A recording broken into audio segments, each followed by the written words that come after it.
नमस्कार दोस्तों, आज हम मिल रहे हैं नारायण व्यास जी से, जो कि हमारे मध्य प्रदेश का गौरव है और हमारे भोपाल का भी, और स्पेशली हॉबी ग्रुप का। तो आज हम नारायण व्यास जी से जानते हैं कि आपको सबसे पहली बात तो पद्मश्री मिला है, किस विषय में मिला है और आपको कैसा लग रहा है वो बताइए।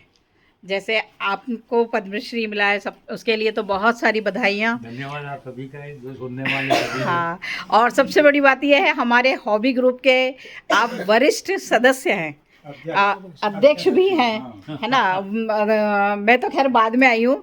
आप मुझे बताइए कि आपको कैसा लग रहा है पद्मश्री लेकर, और दूसरा आपका विषय क्या था।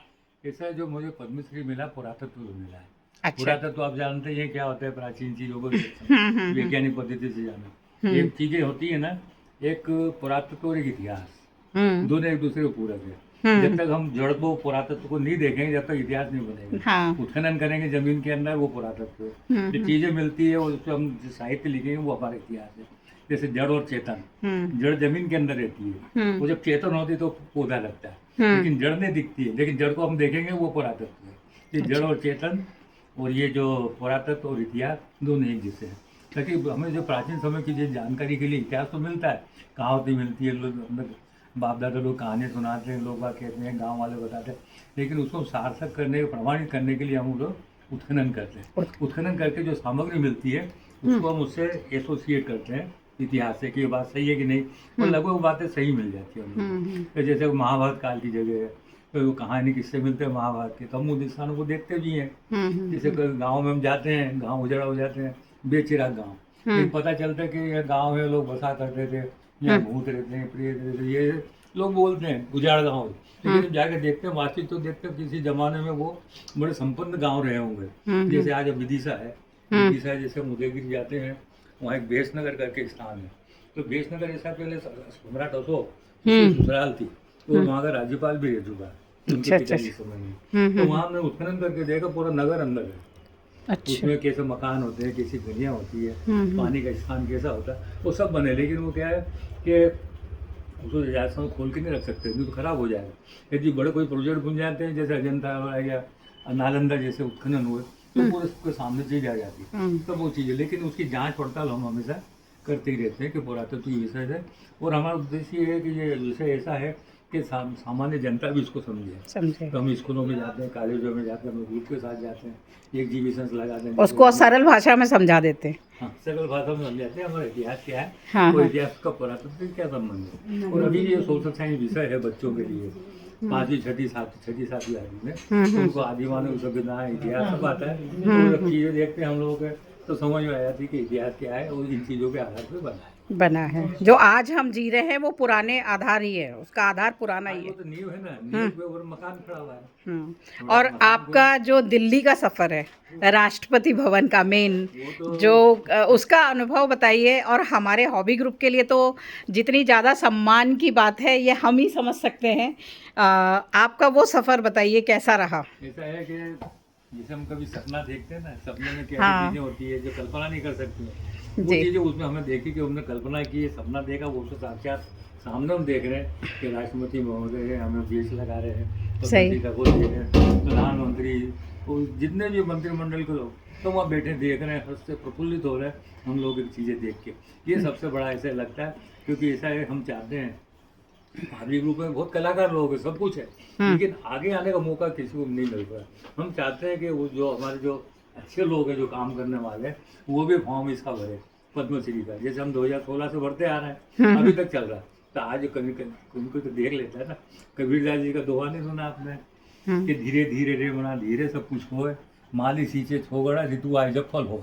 जी हम जी कितने प्रयास करते रहे, जी, सही बात है। समय आता है तो अपना फल लग जाता है। जैसे हम लोगों के साथ में हम सीखते रहे, अपने काम को सतत प्रयास करना पड़ेगा। सतत प्रयास करना, जैसे हम भागीरथ प्रयत्न भी ले सकते हैं।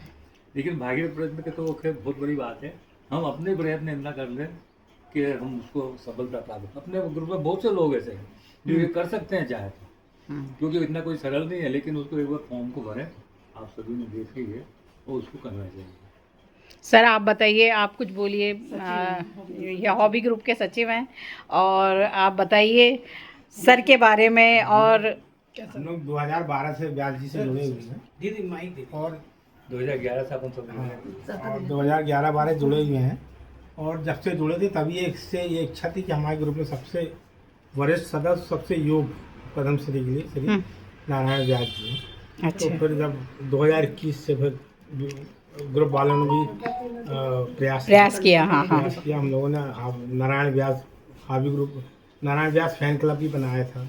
अच्छा 700 फॉर्म भरवाए थे। तो इस तरीके का हम लोगों ने प्रयास किया था कि कोशिश करें व्यास जी को मिल जाए। तो अच्छा क्योंकि वो बहुत योग्य थे, तो पुरातत्व के क्षेत्र में लोगों का ध्यान नहीं जा रहा था, लेकिन बहुत पहले मिल जाते, लेकिन फिर जब पुरातत्व में गया तो इस बार 2 लोगों को मिला पुरातत्व शास्त्र, है ना। हाँ 2 लोगों को, हाँ एक और मिले थे, हमने भी देखा था। हमारे साथी हैं, वो भी हमारे साथ। अच्छा साथ के ही हैं। हिंदी में मध्य प्रदेश से आप ही हैं अकेले? मध्य प्रदेश में और ये और बता दूंगा कि मेरे गुरुजी थे वो डॉक्टर वाकणकर साहब, हाँ हाँ वो हमारे प्रेरणा स्रोत थे। अच्छा अच्छा 1975 में उनको वो ये पद्मश्री मिला। वो ठीक 50 साल के बाद उनके शिष्य ने मुझे मिला।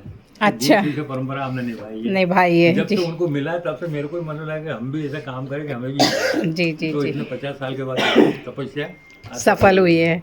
और एक बात सबसे बड़ी बात ये होती है कि व्यास जी को जो पद्मश्री मिला वो तो सभी ने देखा, मतलब दुनिया ने देखा, और साथ में लगे हुए मैडम को देखा।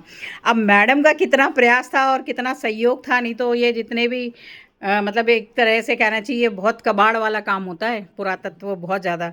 ऐसा नहीं सर ने इकट्ठा किया और मैडम ने झाड़ू लगा के बाहर कर दिया, उनने पूरा सहयोग किया।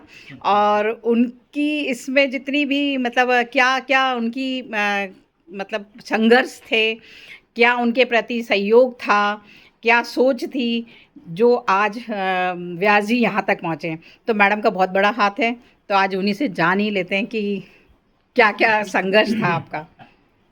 ऐसा है कि मैं पुरातत्व विषय को बिल्कुल भी, मेरे को आर्ट्स बिल्कुल पसंद नहीं था। अच्छा। मैं बेसिकली बायो मैथ्स की स्टूडेंट थी और मैं कुछ डॉक्टर इंजीनियर ही बनना चाहती थी। उस ज़माने में मेरी इच्छा थी कि मैं डॉक्टर या इंजीनियर बनूं, कुछ टेक्निकल काम करूं। पर बहुत जल्दी, हम राजस्थान से बिलोंग करते हैं, हमारी कंजर्वेटिव फैमिली है, और उन्होंने कहा नहीं इसकी शादी कर देते हैं। तो by chance doctor Narayan Vyas जो मेरे पति गुरु भी हैं, उनको दिल्ली में कुछ डिप्लोमा करने आना पड़ा। तो वहाँ इनके जो सेक्शन ऑफिसर थे उन्होंने मेरे पिता को बताया, वो गुरु भाई थे हमारे पिता के। उन्होंने कहा कि ये कोई व्यास लड़का है, देखो अपने साधना के लिए काम बन जाएगा तो अपन जो करते हैं। फिर तो इनका परिवार, मेरे ससुर बहुत ही नामी स्वतंत्रता संग्राम सेनानी हैं, तो अच्छा। सारा कुछ पहचान निकल के हमारा इस तरह से रिलेशन बढ़ा। और मुझे साइंस से आर्ट्स में डाल दिया गया। मैंने कि पता नहीं पढ़ाएंगे कि नहीं पढ़ाएंगे, क्या होगा।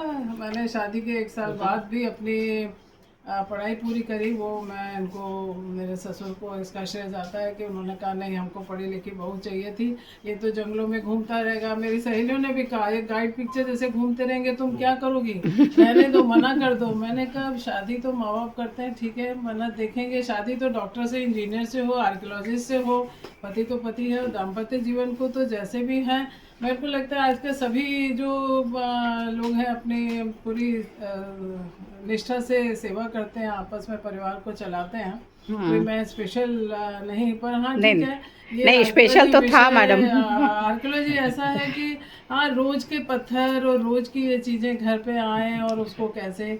तो मुझे 16 साल बाद इन्होंने सोचा कि नहीं इसको सिखा ही देता हूँ कि क्या है। तो मुझे 16 साल बाद MA आर्कियोलॉजी कराया गया, शादी के 16 साल बाद। अच्छा। और मैंने फिर जब बच्चे थोड़े बड़े हो गए तो मैंने स्कूल ज्वाइन कर लिया, और वहाँ पे इनके विषय, इनके सामान को ले जाके इस विषय को रुचिकर बनाने की कोशिश की। अच्छा। और बच्चे सफल भी हुए, उनको अच्छा लगा। इस तरह की किताबें भी निकाली गई हैं हम लोगों के सहयोग से कि कैसे इस विषय को थोड़ा रुचिकर बनाया जाए। हाँ। लोग निराश हो जाते हैं हम आर्कियोलॉजी में क्या करें, पर मुझे नहीं लगता कि हमारा घर हमेशा एक अध्ययन केंद्रीय रहा। पहले PhD चलती रही, फिर डिलीट चलती रही। तो बच्चे कहते पापा आप बोलते हो कि चुप हो जाओ, पापा कब पढ़ाई पूरी करेंगे। तो पापा पढ़ते ही रहे जिंदगी भर और अभी भी पढ़ ही रहे हैं। तो इस तरह से बच्चे भी फिर उसी लाइन में अपना पढ़ाई का रिजल्ट भी तो बहुत अच्छा है। डॉक्टर हो गई, बेटा अभी 22 साल बाद MBA कर रहा है।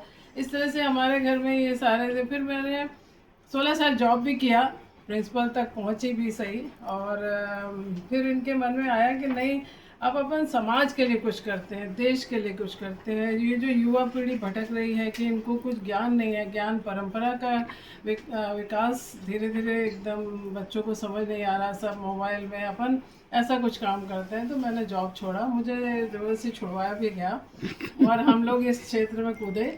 और किस्मत से हम हॉबी ग्रुप से जुड़े तो हमारा उत्साह और ज़्यादा बढ़ गया। कि हमको इसको और बढ़ाना है। साल में एक बार नहीं, 2 बार नहीं, इस तरह से हम अब लगातार अपने प्रयास करते हैं कि ये जो हॉबी ग्रुप की हमारे जितने भी सदस्य हैं या हमारे अवेयरनेस जो हमारी चल रही है कि हम इसको और आगे बढ़ाएं और बच्चों के बीच में जाएं। कॉलेजेस में हम लोग जाते ही हैं, आप सब हमारे साथ चलते हैं, तो बड़ा अच्छा लगता है कि चलिए छोड़ा। मगर आज मैं बहुत गौरवान्वित हूँ कि मुझे कोई शिकायत नहीं है किसी चीज़ की, हमें दुख नहीं है कि हम आज उस मुकाम को हासिल कर पाए। चुके हैं। सबकी जी। शासन प्रशासन हाँ। चाहिए सभी ने। और हॉबी ग्रुप में मैं गुप्ता जी से अक्सर बोला करती थी, अरे अपन पूरे ग्रुप से साइन करवा के भेजते हैं, इस बार सर का करना चाहिए, सर के लिए कुछ करना चाहिए। इस तरह से सभी ने प्रयास किया। संस्कृति मंत्रालय कहूँ, राज्य सरकार कहूँ, केंद्र सरकार कहूँ, मैं सभी का आभार व्यक्त करती हूँ। और वाकई राष्ट्रपति भवन में जब ये अवार्ड मिला तो मैं खड़ी भी नहीं, अपने आप को बहुत मुश्किल से मुझे संभाला होगा। रोना भी आया कि चलिए आज हमारी मेहनत सफल हो गई। जी और इसी तरह हम आगे भी और प्रयास करें। हम सोचते हैं कि हमारा एक खुद अपना एक बहुत अच्छा सा केंद्र हो जहाँ हमारे ये सारे हम जितने हॉबी भी ग्रुप के हॉबी हैं, ग्रुप के हाँ। सदस्य हैं वहाँ हम लगाएं और हम स्कूल और कॉलेजेस में ये संदेश पहुंचाएं कि आप हमारे पास आइए, हम वहाँ पर सबको बताएंगे। हम लोग अभी भी इतने सब लोग 70s कोई 60s में हैं, सब अपनी कार में सामान रखते हैं, जाते हैं, उसको एंजॉय करते हैं। बच्चों को भी यही संदेश देना चाहते हैं कि इस तरह से ये करना सिर्फ पढ़ाई लिखाई के साथ आगे एक की विधा, पीढ़ी के लिए एक विधा रखें, इसको समझें और निराश ना हो। निराश। सबसे बड़ी बात है कि बहुत जमीन से उठ के हम कहाँ पर पहुँचे, ये सभी हर कोई इस चीज़ को हासिल कर सकता है। और इसी कड़ी में हम आगे जोड़ते हैं।